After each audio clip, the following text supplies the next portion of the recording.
Hello and welcome to the Woolly Badger podcast. It has been a while since last we spoke. I believe the last time we chatted it was June. I had a full fringe, the summer holidays were yet to happen, you know. And now it's November. I'm wearing a sweater vest. It's a bit chilly. It's peak gift knitting season. And as you will probably realise through the course of this podcast, for me it is very much my big collars and brioche era. Brioche as in the knitting, not the bread. I am celiac. Gluten-free bread is rubbish. Anyway, I, as you would expect after an absence of 4 or 5 months, have got a buttload of stuff to talk to you about. I will be making my way through it slowly. We've got some sort of upcoming designs, things I've been working on, recent designs that have come out. I have got some finished objects. I have got a couple of little gift knitty things. I also have got my yarn haul from Stitchfest, which I went to at the weekend. I was teaching a brioche workshop down there. Told you, brioche and big collar era. And also I was teaching Adjust for Your Bust, which is another way of phrasing knits that fit your tits, which is my sort of, I guess, signature online workshop all about making bust adjustments and things like that. In between the two, I still found time to do quite a lot of shopping. I had to cancel a planned trip up to Yarnadale in September. I have long COVID. It wasn't happy with me at that particular point in time. And so I managed to convince myself that that meant that I could buy more at Stitchfest. But you will see, I do have plans for it all. It was all sort of shopping with a purpose, as it were. Anyway, shall we kick off? I have a very exciting thing to share, which is this here issue of Knit Now magazine. So this is the November issue of Knit Now, which is out now. And if you look there, that is a sweater designed by me. So it is called the Cynthia sweater, and it is a big cable knitted jumper. It's got cable panels front and back. It has sort of balloon sleeves, dropped shoulders. I am really, really proud of it. It's my first like magazine published design, and yeah, I'm chuffed. I need to knit another sample that will fit me because I had to knit this one, which I was knitting back in sort of the springtime to fit the model. So, you know, there's the sort of back detail of it. I'm hoping that's in focus. We'll find out. It was knitted in Rowan felted tweed, the original sample, which claims to be a DK weight, but I am not convinced by that claim. I feel like it's more on the sort of sport end of the range, you know. It's definitely one of the finer DKs. It's a really nice yarn to work with, but I want to knit my second sample in a different yarn. So that is part of my plan for the next few weeks, to get hold of some yarn to knit this. It's knitted bottom up in the round, and then 3 needle bind off at the shoulders after you've split front and back, and then you pick up the sleeves and knit them down. So all seamless, all lovely. Yeah, really, really chuffed with it. Very pleased. So just wanted to share that. In other publication news, inTANDEM Zine. I've talked about this before, I think. It is a collaboration between a group of designers. We have all worked together to produce this magazine. This is the autumn issue, which I have in my hands now because it is, you know, published, available. I have a few copies if you want to order one, and all the patterns are available online. But the winter, that's what comes after autumn, winter issue is open for pre-orders at the minute, and I think the designs are sort of being revealed slowly. I did this, which is the Campfire Flames cowl. So that was the original sample, which now lives in America. Yeah, nice of some. So I have also knitted up a second sample in this. I would love to be able to tell you what both of these yarns are.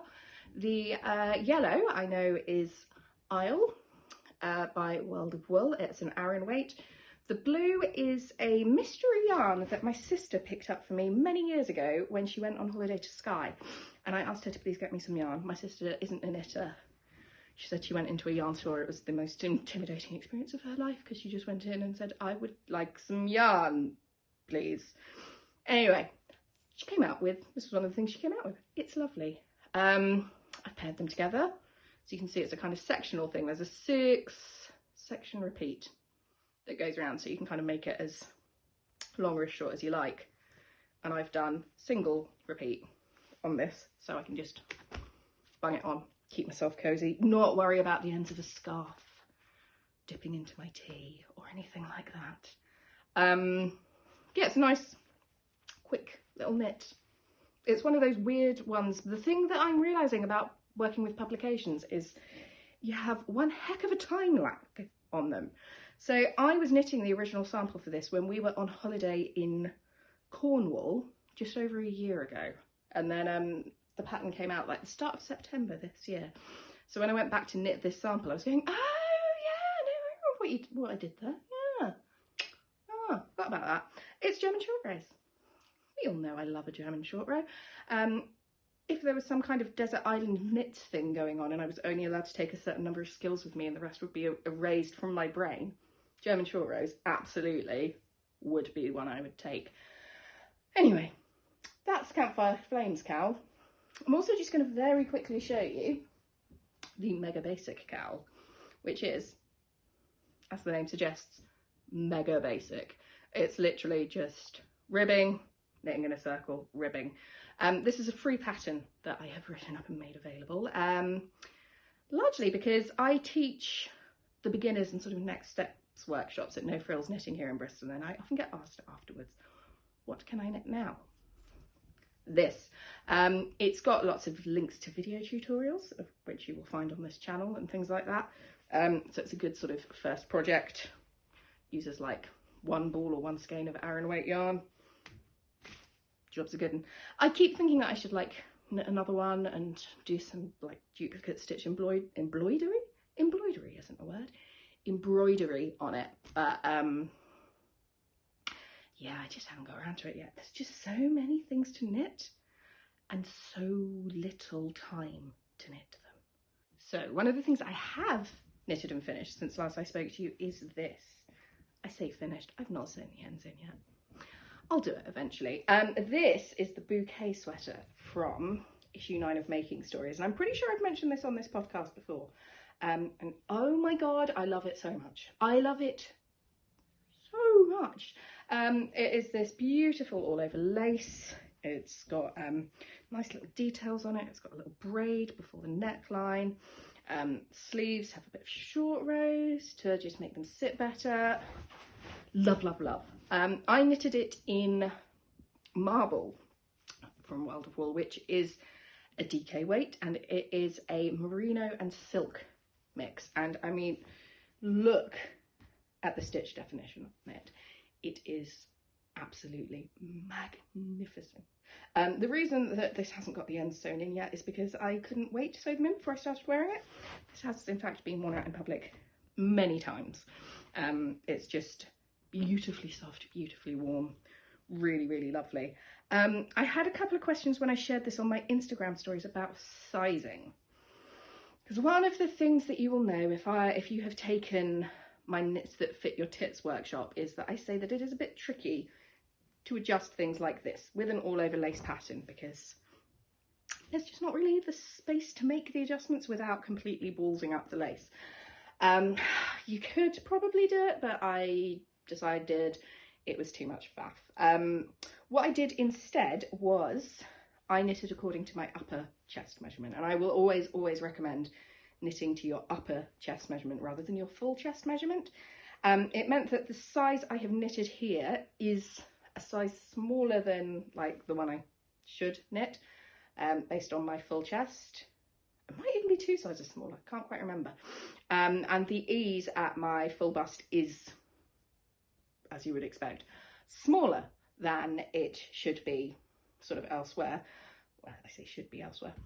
The ease at my full bust is smaller than the pattern suggestion, but the fit elsewhere is absolutely spot on. It is superb. Do you know what? I will put this on and show you, but before I do, what I am wearing here hidden under the mega collar, is my Bryony slipover, which was a pattern that came out last month, or maybe end of September. It's been out for a month, 6 weeks or so anyway. This is knitted in some John Arbon Textiles Handspun. I picked up the top at their mill open weekend back in June and spun it up and knitted it into this. And yeah, this is very much my thing at the moment. I'm very into a sweater vest and a massive collar. Now, bear in mind, this has got a massive collar and also quite puffy sleeves underneath, which are digging it up properly. Just kneel up so you can see it a bit better. Magnificent. Bloody love it. Anyway, back as we were. I've talked about big collars there. I still haven't really talked about brioche, even though I said I am in my brioche and big collars era. So, let's talk brioche. My weird brioche obsession kind of started with Bryony. It's got a bit of the half brioche detail down the front there, but I have since gone full brioche crazy. This here is Monty Shawl, which is a shawl pattern that I released last week. It is a sideways worked sort of shallow crescent shawl. So you work that main body on it and then the brioche border is knitted on. Now, I love brioche for many reasons. Firstly, it's just weirdly fun. I don't really understand why it's so fun when ribbing is so terrible, but brioche is fun. It also makes purling fun. Who knew something could do that? And it's reversible. Love it. Which is really nice for a shawl because it means you don't have to worry too much about what's showing when you put it on. I enjoy this shawl shape because it, you know, keeps you warm and cozy here, but you've not got too much material to worry about when you're putting a coat on as well. Yeah, so Monty looks fancy. Looks very swish. Not as frightening as you would believe is brioche. I had avoided knitting it for quite a long time because I just thought, well, that's witchcraft. I don't know how I can do that. I'm not going to go into explaining it here because I have got a lot of videos on this channel where I explain it. They were in fact filmed for this pattern. So everything you need to do that's brioche that is in this border has a video linked to it. So if you think, oh, I can't possibly do that, I bet you can. I bet you can. I've got written instructions, I've got charted instructions for Monty, and yeah, you need 3 colours, a sort of 4-ply fingering weight yarn, and you have yourself a brioche shawl. In other brioche news, this I still haven't actually finished and sewn the ends in on, but this is a brioche hat that I'm hoping to have a test call for in the next couple of weeks. I knitted a version of this in pink and green with some mohair. I will put a little picture here of how that looks. This is a DK weight version, so it's using Eden Cottage yarns, Milburn DK, for the sort of grey silver, and then that amazing autumnal colour is Wild Wool yarns. It's one I've had in my stash for a long time. It's largely just plain 2-coloured brioche up to the crown, where you have a bit more fancy pants stuff going on in terms of decreases. And I've knitted this sample with a nice deep turn up on it because, you know, rib, brioche, reversible. I don't tend to wear hats very much, so I don't tend to design hats very much. I have a very, very large head and I don't like drawing attention to it. But the brioche got to me. The brioche made me do it. We then have one of the most ridiculous things I have yet decided to knit. This is my strange brioche thing. That's just what it's called at the moment. At the moment, it looks like a sort of weird cropped jumper. That's the wrong way around. There we go.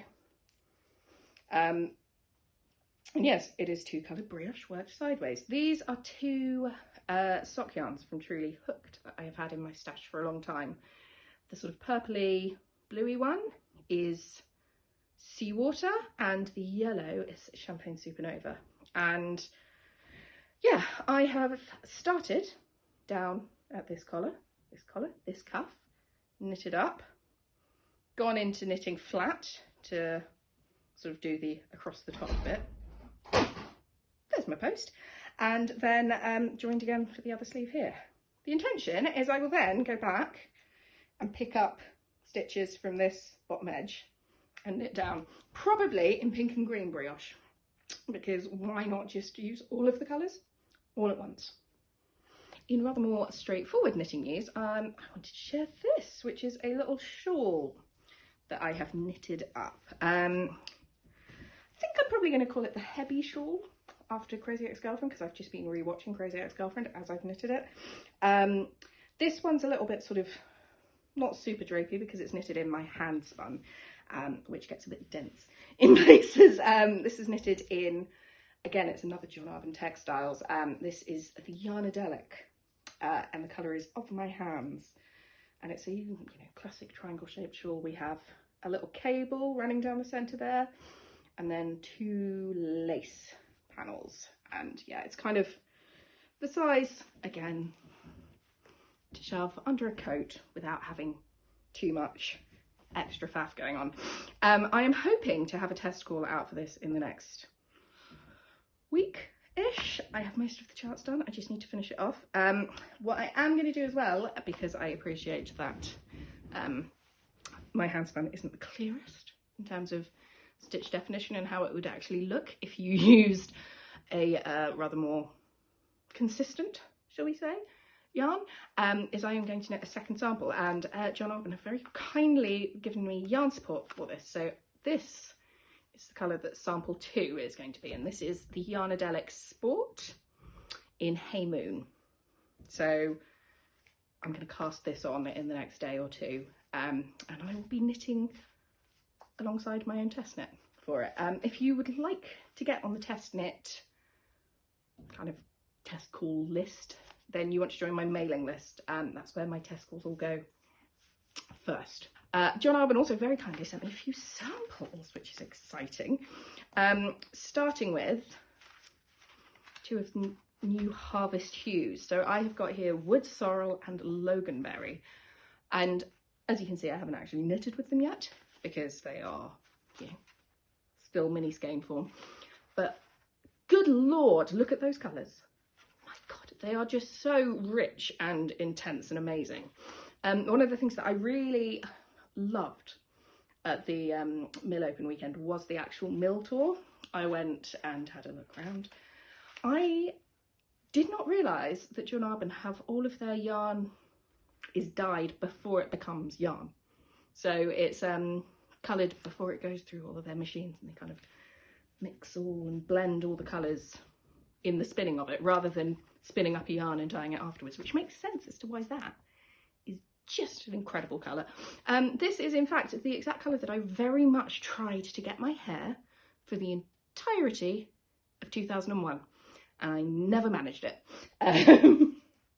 So there you go, that's a fact there. They also sent me a couple of samples of their Appledore Aran, which is going to be coming out soon. I've got Slack My Girdle here, and this one is Yeovil Sour. And again, I haven't actually knitted up with them yet, but the colours are incredible. And given that, I have hand spun some of the Appledore fibres and loved working with it in my own shonky hand spinning, I am assuming that these will be really delightful to knit up with as well. I will report back on that. Just need to work out what to do with them first. Right, that's the end of the sort of what I've been up to updates. Shall we look at what I bought? Which actually I've just realised very conveniently, this is my first Stitch Fest purchase, which is quite clearly not yarn. It is an absolutely enormous mug. Look at it, look how big it is. I love it, I love it. I love a big mug of tea. I love a big mug of tea. This in fact is a double tea in here. It's got 2 tea bags because the mug is so big. This was by Emily Cross Ceramics. I saw her stand. I literally yelped with glee and then spent quite a long time trying to decide which mug I wanted. And I went for this one because it's like some kind of beautiful night sky thing going on. And also it is obviously enormous. She sells yarn bowls and things like that as well, but you can't drink tea from a yarn bowl, can you? So, mug it is. So, Stitch Fest. I've been talking a bit about spinning, haven't I? So shall we start with some of the fibre I got for spinning from there? I got 2 of these. So I got this one and this one from the Twisted Felter. This one is a merino and this one's merino and bamboo, which I'm excited about. I just absolutely loved the colours in them. I was going to say I haven't decided how I'm going to spin them up yet. That's a total lie. I only really know one way to spin, and that is just how I spin things. I am not a technical spinner at all. I have no interest in becoming some kind of super technical expert. I like having a hobby that I am not good enough to monetize. But it is, you know, related to my work. I obviously can produce yarn that is wearable at the end. And yeah, I'm looking forward to these. They're 100 grams each. Basically, I bought a few like fibre tops and things, thinking that I could use them as like contrast colours in colourwork sweaters and things. So those were the first 2. Then I got at the Adelaide Walker stand. Look at this. Look at it. This is called Cassiopeia. It is a merino and Shetland blend. And the colours are incredible. I'm very, very much looking forward to doing something with that. To be honest, I might just leave it like this for a little while so that I can admire it. And our final of the fibres is from Fzo Somerset. I got this hand-dyed aqua green alpaca. I have not spun with alpaca before. I am excited to see how this goes as well. I have no idea what spinning with alpaca is going to be like. Yeah, I don't know. We shall find out. It was just a really good colour. It's incredibly soft. I couldn't leave it at the stand. It was calling to me. So we are moving on now to the things that I bought for just pure knitting projects at Stitch Fest. But we've got a bit of narrative continuity because this is a skein of Handspun that I took to Stitch Fest with me because I was in search of a contrast colour for it. This is another one of the John Arbon Mill Open Weekend Specials. I have forgotten the name of it, which is really helpful. But it's sort of mainly a purple bit. If I hold it a bit closer, it has got lots and lots of flecks of different colours in it. And I just wasn't sure what I wanted to pair it with. It's going to become an older sweater by Rebecca Clow. If you haven't seen that pattern, have a look. It's got a beautiful slip stitch pattern. It's lovely. And yeah, I walked around and around the hall holding this skein up next to many, many other skeins until eventually I landed. This is from Gorgeous Yarns. It is some naturally dyed Blueface Leicester DK. And yes, that is going to make a beautiful combination. I got a little bag of 5 skeins of it. So plenty to be knitting with. And it's also a colour combination that I don't have much in my wardrobe. So that will be fun. That will be a lot of fun to knit up. I currently only actually have 2 skeins of this fully spun up. So I do need to spin a bit more. So I need to be strict and not allow myself to get too distracted by all the stuff I've just shown you. We'll see how that goes. I then swung by the Camels Yarn stand. I have been talking to Hannah on Instagram for a couple of years. I did a pattern using her yarn last year, the Rejiggerate Tea. I will put a little linky thing there. I just adore her colours. She does such beautiful yarns. And I accidentally bought 2. In theory, I was just going over to say hello, but these could not be left on the stand. They are her comfort fingering base. It's 70% alpaca, 20% silk, 10% cashmere. Good Lord. Good Lord, they are soft. This one is Morvern, I can't say that. Beautiful kind of greeny blueies, lovely. And this one is, wow, Halantau. I'm so sorry, I've just absolutely mangled those names.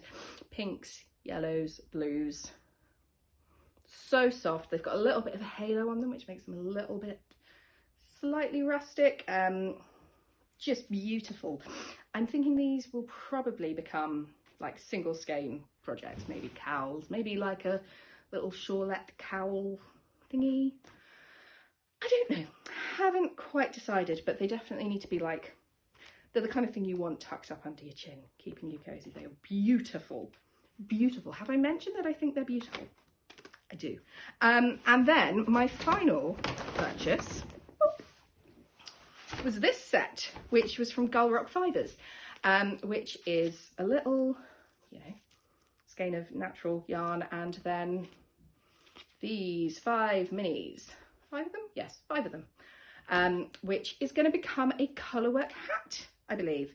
Again, it is a design that I have got in mind. I already have the chart. It's going to be a kind of floral colourwork. So we're going to have these like ready sort of ones as the floral, and then that's going to be the kind of vines that they're coming off of. Really lovely set. This is dyed on John Arbon's Devonia base, which I have worked with before, which is again lovely. I'm talking about John Arbon an awful lot, aren't I? I really am. I like John Arbon, that's probably why. Anyway, yeah. So yes, that was the Stitch Festival. As I said, I was down there teaching, and it was really nice to do something a bit different. I have not taught brioche before, but did on Sunday. I will be doing it again at No Frills Knitting here in Bristol in a couple of weeks, and I'm hoping that I imparted the brioche love to some of that lot, because yeah, you may have noticed I'm quite into brioche now. Not sure if I've mentioned that. And then it was also the first time that I have taught adjust for your bust or knits that fit your tits, whichever way you want to look at it, in person. That's normally one that I do online, and I think I am in fact doing it online later this month as well. But yeah, always nice to meet people, always nice to talk about knitting. I just love knitting, you know. In fact, I've just realised that I don't think I had this last time I did a podcast. It's a yarn tattoo, obviously. I got it done in the summer, and it's a little ball of yarn. The idea is that if I then decide I don't want to have it anymore, I can just wear a watch and that will hide it. But at the moment, I really, really love it still. And anyway, I am going to now attempt to edit this before I have to collect my boys from school. It's quite a nice day here, and they have made me promise that will take them out on their balance bikes so that they can try and learn those. So wish me luck. Wish me luck. Alas, it's not like playgrounds these days. I can sit and knit whilst they're in the playgrounds, but balance bike, I have to be on alert for crashes. So yes,